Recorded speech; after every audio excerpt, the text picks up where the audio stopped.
Hi friends, आप सभी का आपके अपने YouTube चैनल यूपीएससी इन्फो 24 में स्वागत है। तो दोस्तों, हम उम्मीद करते हैं कि आप सभी लोग स्वस्थ होंगे और खुश होंगे। फ्रेंड्स, ये जो वीडियो है पीजीटी हिस्ट्री का भाग 21 है। तो अगर आप TGT, PGT, LT grade, GIC, KVS exam की तैयारी कर रहे हैं तो ये वीडियो आपके लिए है। दोस्तों, पेन और कापी लेकर बैठ जाइए और नंबरिंग कर लीजिए 10 क्वेश्चन तक, और आप प्रयास करिए कि 10 में से 10 आप सही कर पाएं। अगर 10 में से 10 आप सही कर पाते हैं तो प्लीज कमेंट कर जरूर बताइए कि आपने 10 में से 10 सही किया है। तो दोस्तों, स्टार्ट करते हैं आज का पहला नंबर क्वेश्चन। पहला क्वेश्चन है, निम्नलिखित किस शासक ने इलाही प्रकार की मुद्राओं को चलाया?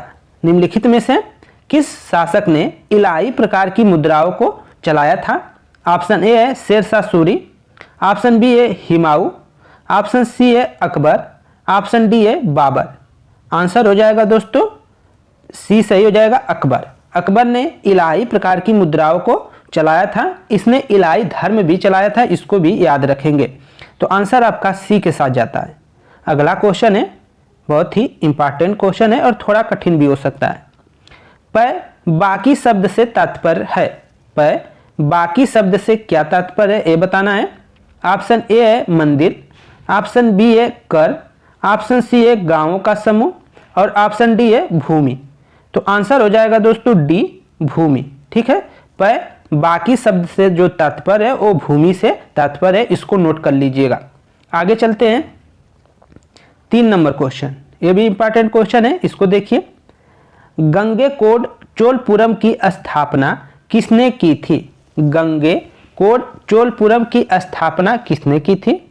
ऑप्शन ए है राज प्रथम, ऑप्शन बी है राजाधिराज, ऑप्शन सी है राजेंद्र प्रथम, ऑप्शन डी है विजयादित्य।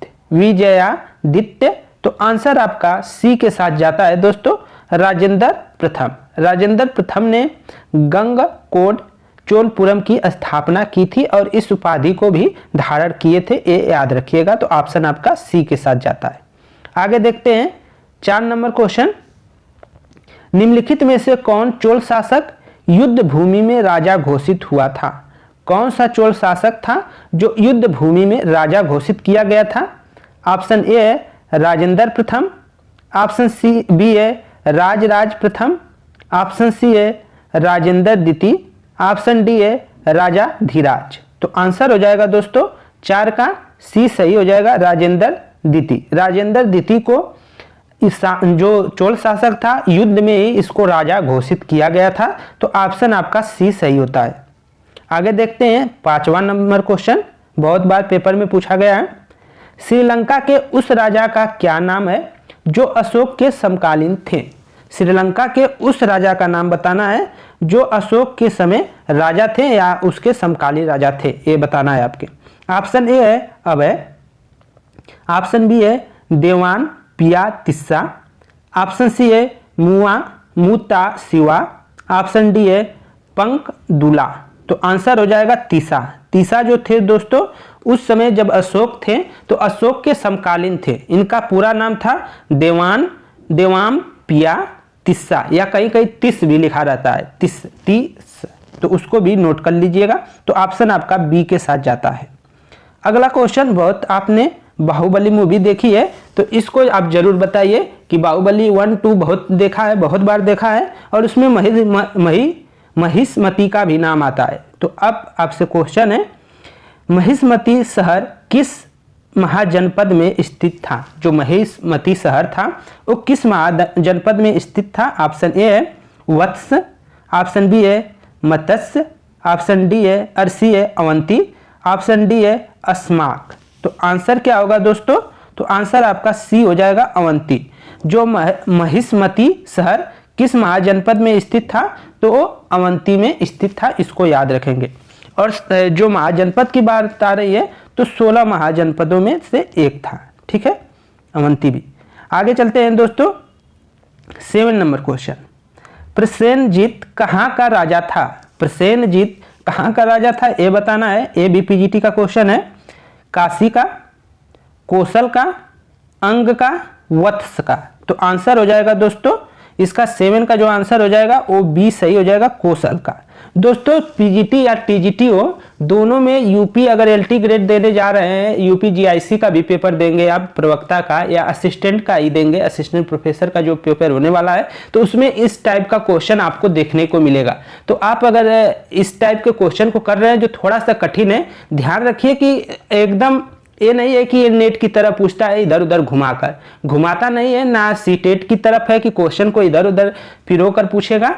क्वेश्चन जो रहेगा डायरेक्ट रहेगा आपसे, तो इसलिए आप तथ्यों पे ज़्यादा ध्यान करें, क्योंकि यूपी का कोई भी अगर वैकेंसी है तो वो तथ्य पे ज़्यादा होता है, हिस्ट्री में अधिकांश हिस्ट्री तथ्यों पे ही आधारित है, तो इसमें ज़्यादा घुमाया फिराया नहीं जाएगा। हाँ, नेट में थोड़ा मोड़ा इधर से पूछा जाता है जो क्वेश्चन समझ में नहीं आता है, लेकिन और सब जितने भी पेपर होते हैं, चाहे वो केबीएस से लेकर मतलब कोई भी पेपर हो, उसमें आपको यही देखने को मिलेगा कि तथ्य आपको समझ में आएंगे, क्वेश्चन समझ में आएगा, डायरेक्ट क्वेश्चन ज़्यादा रहते हैं। तो इसको आईएएस का तो है नहीं, पीसीएस में भी आपको डायरेक्ट क्वेश्चन मिलेगा, आईएएस में थोड़ा टफ क्वेश्चन रहते हैं, उसमें घुमा फिरा कर कल्चर से रिलेटेड ही क्वेश्चन ज़्यादा पूछता है, तथ्य कम पूछता है। लेकिन आप टीजीटी पीजीटी एलटी ग्रेड में जाएंगे तो आपको तथ्य ज़्यादा मिलेंगे, तो तथ्यों पे आपको ज़्यादा ध्यान देने की ज़रूरत है। तो सीरियस होकर आप सिलेबस के अनुसार करिए, हमारे अनुसार हम सिलेबस को ही ध्यान में रखकर टीजीटी पीजीटी एलटी ग्रेड जो भी यूपी की वैकेंसी है और केबीएस की, उनके सिलेबस के इर्द गिर्द ही क्वेश्चन रहते हैं, तो आप उन्हीं क्वेश्चनों को पढ़िए जो बार बार आए हैं और वही क्वेश्चन रिपीट भी हो रहे हैं, तो क्वेश्चन आप अच्छे से करिए। आगे चलते हैं दोस्तों, 8 नंबर क्वेश्चन, ये भी क्वेश्चन कई बार पूछा है। सिटी ऑफ गॉड नामक पुस्तक किसने लिखी थी? सिटी ऑफ गॉड नामक पुस्तक किसने लिखी थी?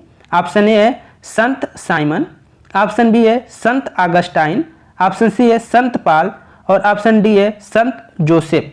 तो आंसर आपको दिख गया होगा, संत ऑगस्टाइन। संत ऑगस्टाइन ने सिटी ऑफ गॉड नामक पुस्तक लिखी है, इसको याद रखिएगा। आगे चलते हैं दोस्तों, 9 नंबर क्वेश्चन, अष्टुषिदश महाकाव्य का लेखक कौन था? अष्टुषिदश महाकाव्य का लेखक कौन था? ऑप्शन ए है Duarte Barbosa, option C B है गास्पर कोरेआ, ऑप्शन सी है Bras de Albuquerque, option C है कामोन्स। तो आंसर आपका डी के साथ जाता है, 9 का आंसर डी सही है, कामोन्स। ठीक है, अष्टुषिदश महाकाव्य का जो लेखक थे वह थे कामोन्स। एक कामोन्स थे, ये यूरोपियन थे, इसको भी याद रखिएगा, यूरोप के थे। आगे चलते हैं, 10वां नंबर क्वेश्चन है और इस वीडियो का आखिरी क्वेश्चन है। सर्कुलर ए आज़ादी नामक परिपत्र संबंधित है।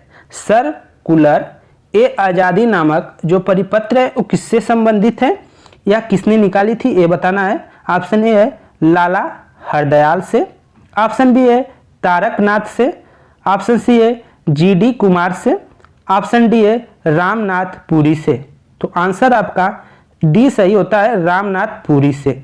तो सर्कुलर ए आज़ादी नामक जो पत्रिका है उसके जो लेखक हैं या संपादक हैं या जिससे संबंधित हैं वो है रामनाथ पुरी से। तो इसका संबंध रामनाथ पुरी से है, इसको आप याद कर लीजिएगा दोस्तों। ये 10 क्वेश्चन थे, हम उम्मीद करते हैं कि ये जो 10 क्वेश्चन है ये आप लोगों को पसंद आई होगी।